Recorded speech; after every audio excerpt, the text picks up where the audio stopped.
Right, so let's have another example here. We're going to locate and classify the critical point of the function y equals x squared multiplied by x plus 2 quantity squared, and also we're going to locate its point of inflection.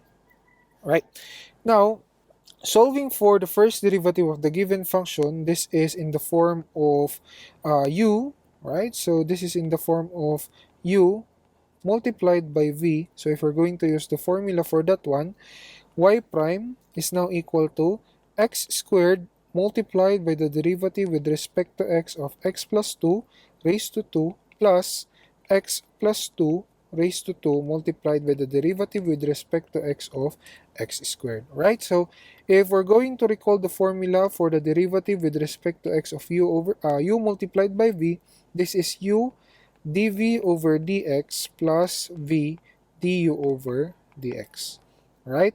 And solving further, this is now equal to x squared multiplied by the derivative of x plus 2 raised to 2. So that will give us 2 multiplied by x plus 2 multiplied by the derivative of x plus 2, which is equal to 1. Alright, so this is in the form of u raised to n, and the derivative of u raised to n is n multiplied by u raised to n minus 1 multiplied by du over dx, plus x plus 2 raised to 2 multiplied by the derivative of x squared, so that will give us 2x multiplied with the derivative of x, which is equal to 1, or simply 2x. Alright, now if we're going to inspect the resulting expression here, we can actually factor out x plus 2, right? So if we're going to factor out x plus 2, and also we can factor out 2 and x. So 2 multiplied by x. Alright, now if x plus 2 and 2x are factored out, then the remainder would now be x plus, alright, so what would be the remainder here? That would now be equal to x plus 2. And simplifying this one, this is now equal to x plus 2 multiplied by 2x multiplied by 2x plus 2. Alright, so this is now y prime.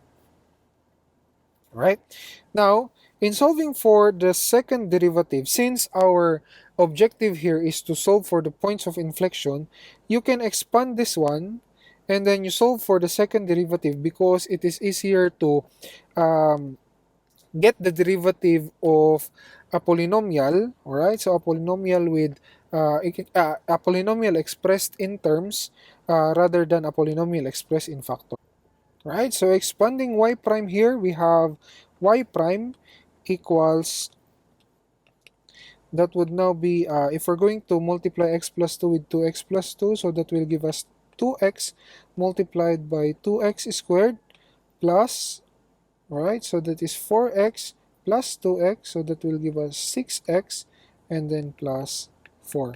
And if we're going to multiply 2x or distribute 2x inside this group, this is now equal to 4x raised to 3 plus 12x plus 12x squared plus 8x. Alright, so this is now equal to y prime. Now, solving for y double prime, this is now equal to 8x cubed, 12x squared, I should say, because this is 4x raised to 3, and the derivative of 4x raised to 3 is 12x squared, plus the derivative of 12x squared is equal to 24x, and the derivative of 8x is equal to 8. Now, we can still reduce this, or we can still bring out a common factor here, and the common factor here is equal to 4. So if we're going to bring out 4, we have 3x squared plus 6x plus 4.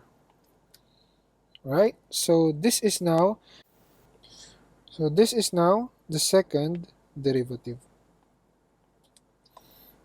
Right? So now we already solved the first derivative in its factored form, and also we already solved for the second derivative in its factored form as well. Now let us locate the critical points and the points of inflections respectively. right? So solving for critical points, we're going to set y prime be equal to 0.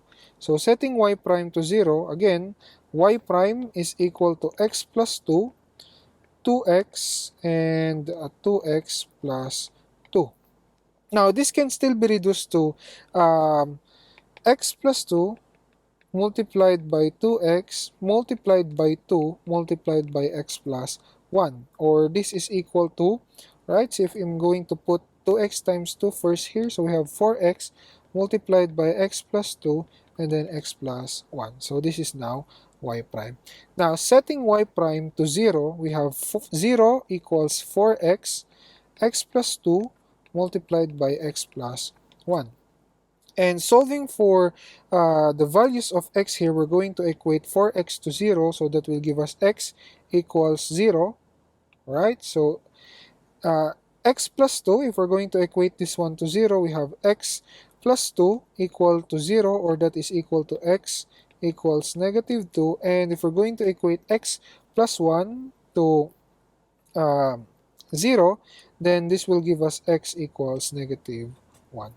Alright, so if x is equal to 0, then what's the value of y, right? So again, if we're going to go back to our given function, x squared x plus 2 raised to 2, so let me just rewrite it here, y equals x squared multiplied by x plus 2 raised to 2.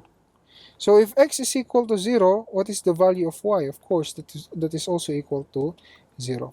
If x is equal to negative 2, what's the value of y? So y will now be equal to negative 2 squared multiplied by negative 2 plus 2 raised to 2, so that will also be equal to 0.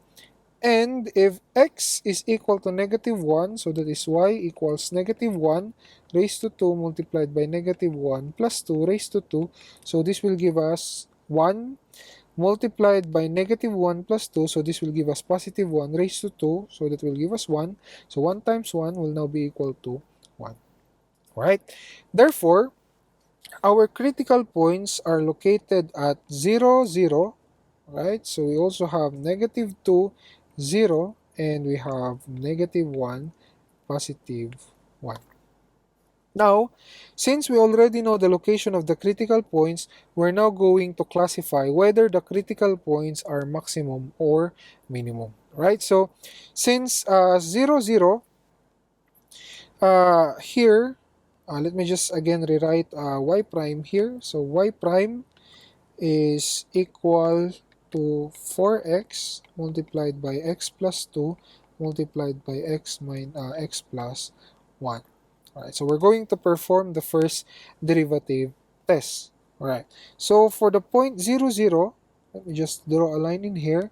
This is 0, this is negative 1, and this is positive 1.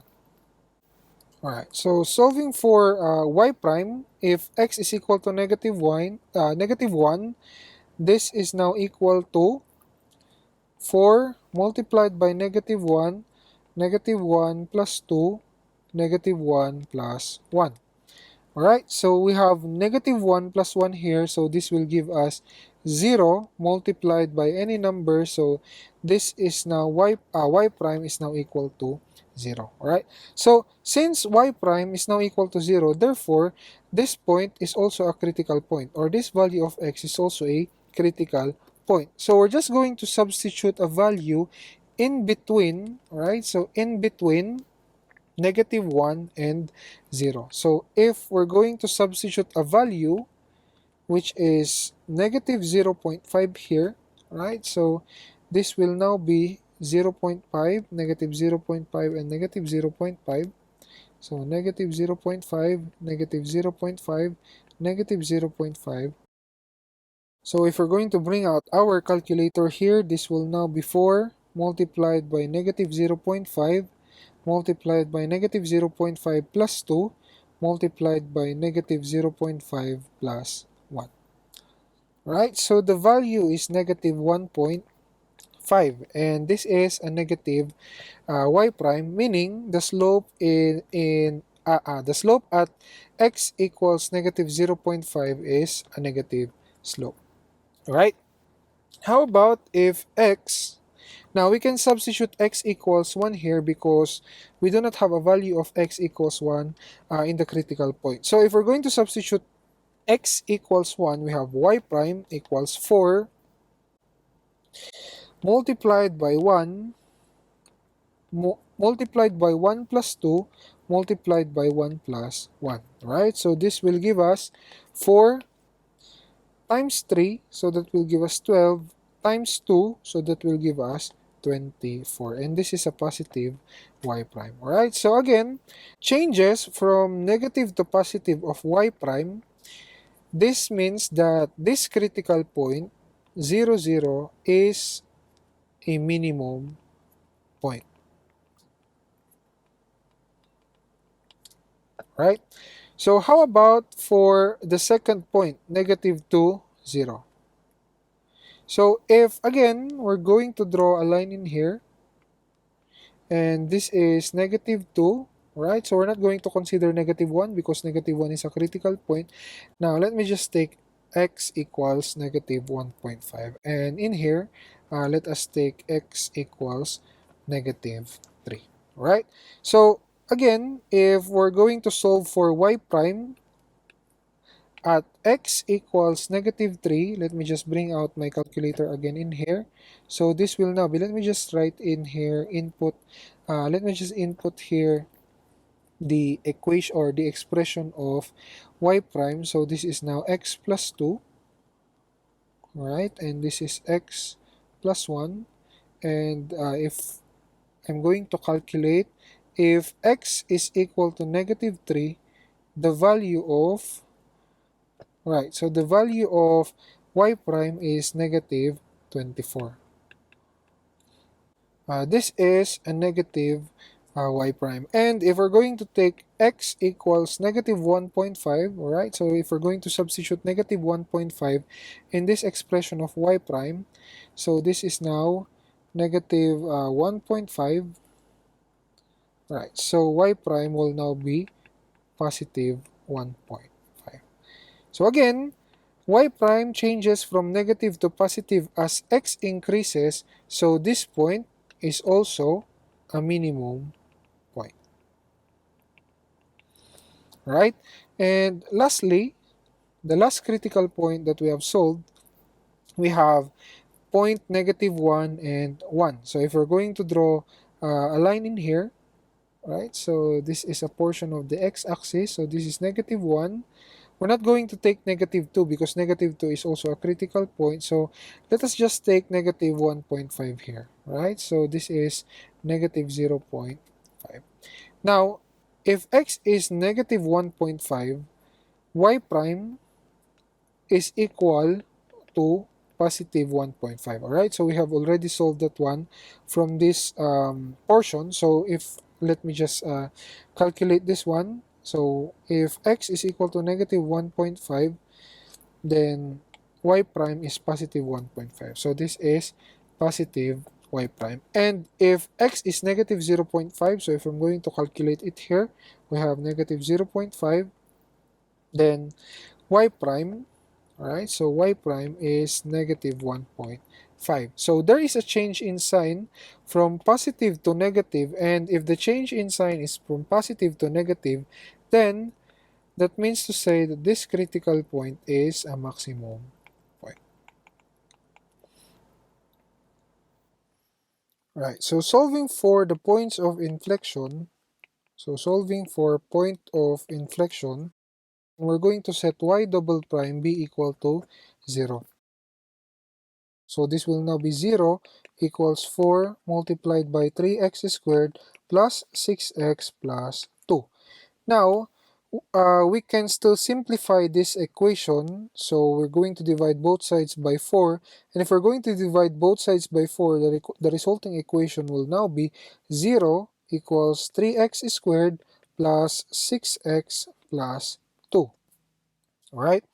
Now, since we have a quadratic expression here and we're going to solve for the value of x or the roots of this equation, we can make use of the quadratic formula x equals negative b plus and minus the square root of b squared minus 4ac all over 2a, right?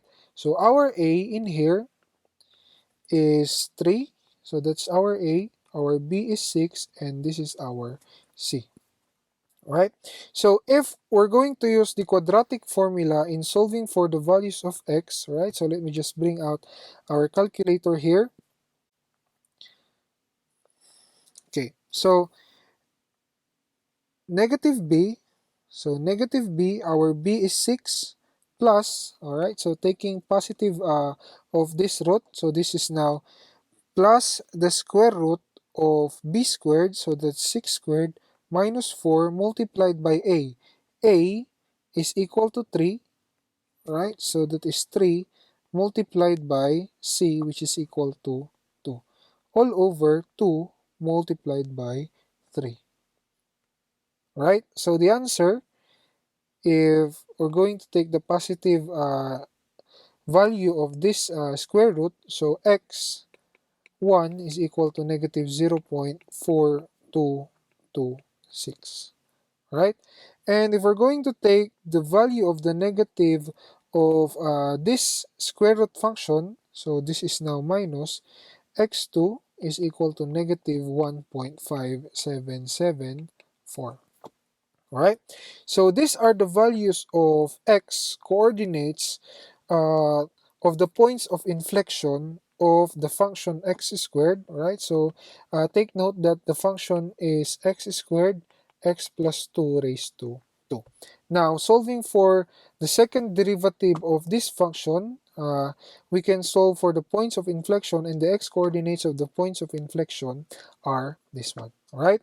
Now, solving for the y-coordinate of these points of inflection, we're going to substitute these values of x to the given function, right? So if I'm going to write the expression here in my calculator, so that is x squared multiplied by x plus 2 raised to 2.